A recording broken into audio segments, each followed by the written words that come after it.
A very good morning to all my Goenkans. Hope you're doing well. So today I'll just help you out in revising the respiratory system that we have taken up in our EVS under the chapter name that's blow hot and blow cold. In this chapter we are trying to understand the respiration, the process of respiration and the organs which are involved in it.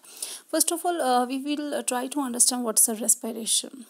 As you know that now respiration is basically the exchange of gases.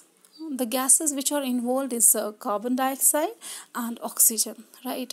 This carbon dioxide is expelled out of the body, whereas oxygen is inhaled inside the body. Expelled means it is thrown out of the body, whereas oxygen is taken inside the body, inhaled inside the body. So in order to just define the respiration, we can say respiration is basically a process where there's an exchange of gases, that is carbon dioxide and oxygen. Fine.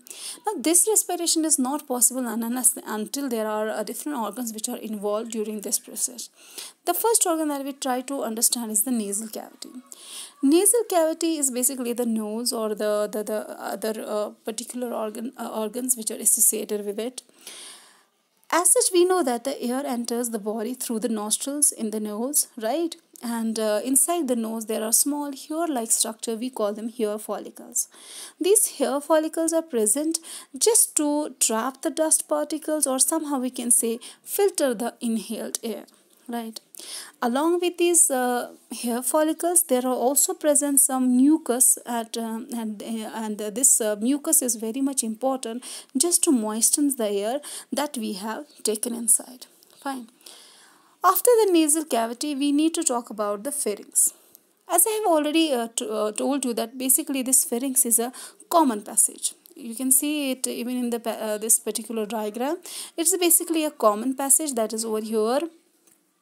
Trying to show it over here. So it's basically a common passage that opens up into both, that is esophagus, that is our food pipe, and towards our another pipe, that's what we call the windpipe, or we can also call it a trachea. Okay, fine.